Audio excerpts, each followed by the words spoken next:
안녕하세요. 뉴스와 사람들입니다. 이재명 대표가 독도 앞에서 한미일 군사훈련을 한 것에 대한 깊은 우려를 보이며 우길 전범기 얘기를 꺼내자 발끈한 듯 정진석은 이렇게 밝혔지요. 조선은 왜 망했을까? 일본군의 침략으로 망한 걸까? 조선은 안으로 썩어 문드러졌고 그래서 망했다. 일본은 조선 왕조와 전쟁을 한 적이 없다. 자, 제대로 국힘에 핵폭탄을 쐈지요. 전우영 역사학자는 다음과 같이 밝혔습니다. 조선은 일본군의 침략으로 망한 게 아니라 안에서 썩어 문드러져 망했다. 정진석 국민의힘 비대위원장. 조선 총독부 간행 조선사 교과서 내용을 충실히 요약했군요. 조선 총독부의 조선사 교과서를 성경처럼 생각하는 사람들이 아직 많습니다. 성경을 외우면 성도가 되지만 침략자의 교과서를 열심히 외우면 매국노가 됩니다. 라고 밝혔습니다. 자, 황교익 작가도 이렇게 밝혔지요. 조선은 왜 망했을까? 일본군의 침략으로 망한 걸까? 조선은 안에서 썩어 문드러졌고 그래서 망했다. 조선 왕조는 무능하고 무지했다. 백성의 고열을 마지막 한 방울까지 짜내다가 망했다. 일본은 국군을 걸고 청나라와 러시아를 무력으로 제압했고 쓰러져가는 조선 왕조를 집어삼켰다. 조선은 자신을 지킬 힘이 없었다. 정진석 국민의힘 비상대책위원장이 한 말이랍니다. 역사 참 엉터리로 배웠습니다. 일본은 메이지 유신을 거치며 제국주의 국가가 됩니다. 유럽의 제국처럼 되려고 하지요. 제국은 식민지를 거느리지요. 그 첫 타깃이 조선이었습니다.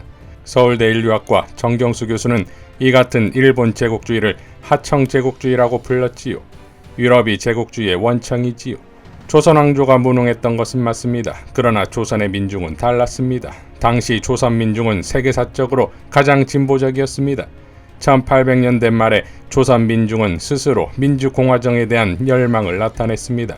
일제는 강점기에 이들을 불령선인으로 몰아서 죽이고 고문했습니다. 1894년 봉기한 동학혁명군이 전주 화약을 통해 얻어낸 주민자치소의 집강소는 민주공화정의 정신을 담고 있습니다. 일본군이 동학혁명군을 몰살시키며 민주공화정의 정신을 짓밟습니다.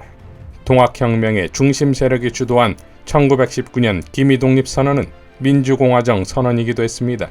기미독립선언으로 세워진 임시정부는 한반도에 세워질 국가가 민주공화국임을 확정합니다.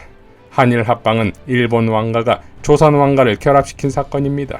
한일합방으로 조선 왕가는 망한 게 아니라 일본 왕가의 일원이 됩니다. 일제강점기에 조선 왕가는 호의호식하며 살았고 일제가 패망하자 조선 왕가가 더 이상 필요 없다며 일본 왕가에서 내쫓아버립니다. 조선 왕가가 망한 때는 조선 민중이 일제에서 해방되던 1945년입니다. 조선의 민주공화주의자는 한일합방, 그러니까 일본 왕가와 조선 왕가의 결합을 인정하지 않았습니다. 왕정 자체를 거부했습니다. 조선의 민주공화주의자가 일본 왕궁에 폭탄을 던지며 공격한 이유입니다. 정진석은 안중근 의사의 동양평화론을 읽어보았는지요?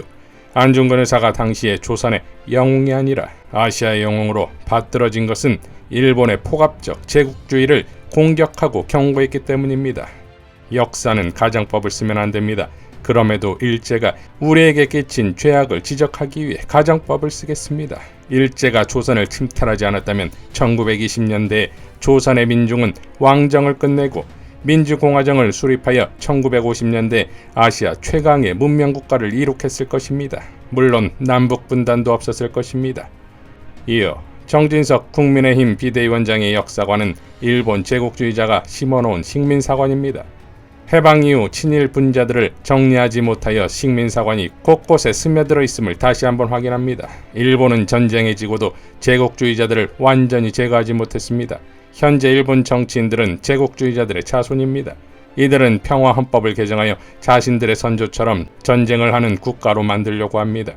국민의힘과 윤석열 정부의 일본에 대한 태도는 일본 제국주의자의 침략전쟁에 동원되었던 친일분자들의 태도와 크게 다르지 않습니다.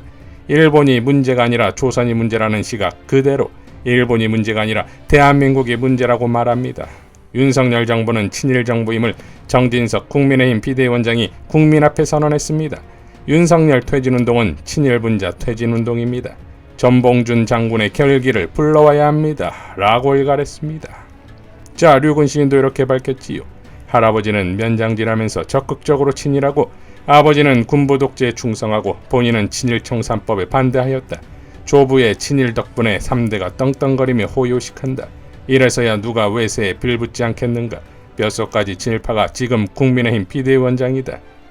썩은 조정을 거부하고 민주사회를 지향했던 2천만 민중의 열망을 짓밟는 일제 침략에 대해서 저런 인식을 가지고 있는 자가 국회 부의장 출신의 여당 1인자라는 사실 끔찍하고 망신스럽다.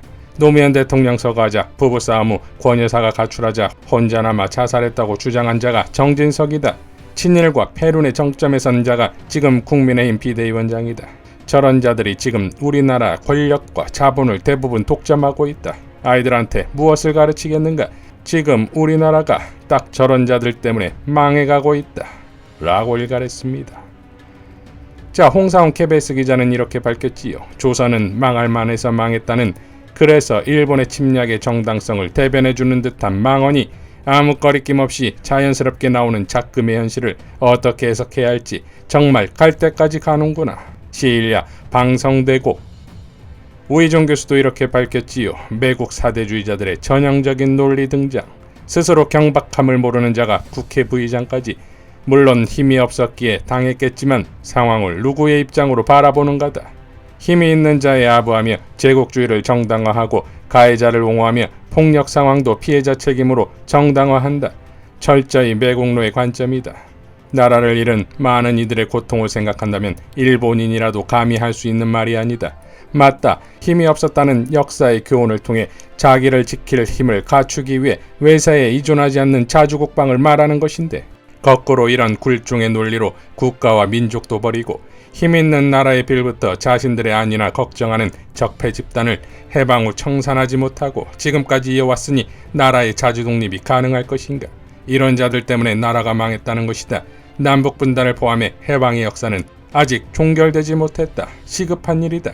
더욱이 스스로 인정하듯이 호시탐탐 힘없으면 잡아먹었고 먹으려는 도둑을 이웃이라 한다. 힘을 키우지 못하도록 한반도 평화 통일을 가장 반대하는 나라다. 매국 친일답다. 라고 밝혔습니다. 전용기 의원도 이렇게 밝혔지요. 친일 DNA와 결별이 그리도 힘듭니까? 국민의힘의 오랜 병이 또 도졌습니다. 친일 단어만 나오면 알러지 반응처럼 할 말 못할 말을 안 가리고 망언을 쏟아내기 시작합니다. 정진석 비대위원장은 SNS를 통해 조선은 왜 망했을까? 일본군의 침략으로 망한 걸까?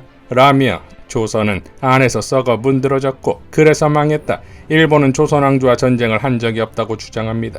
민족의 독립을 위해 싸웠던 우리 조상들의 희생과 헌신을 허무하게 만드는 충격적인 주장을 어떻게 대한민국 국회의원이, 그것도 여당의 최고 수장이 할 수 있는 말인지 충격에 입을 다물 수 없습니다.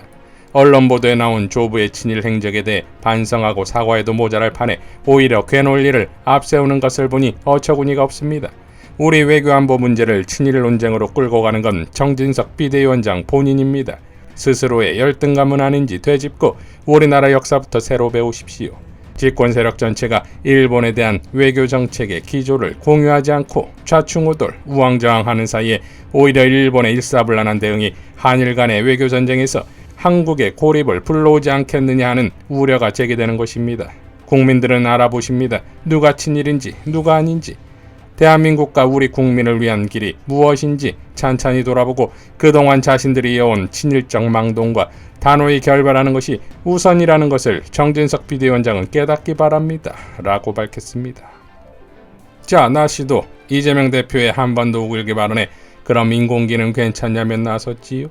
그러니까 이재명의 공정권의 친일적 행태에 호통을 쳤더니 그야말로 그동안 잠잠해왔던 친일 세력들이 기어나오기 시작했다 이겁니다. 이러니 이재명의 빅픽처인 것이며 그나마 이를 인지한 것이 유승민이지요. 유승민은 이렇게 밝혔습니다. 일본은 조선왕조와 전쟁을 한 적이 없다. 이게 우리 당 비대위원장의 말이 맞나? 이재명 덫에 놀아나는 천박한 발언이다. 임진왜란 정유재란은 왜 일어났나?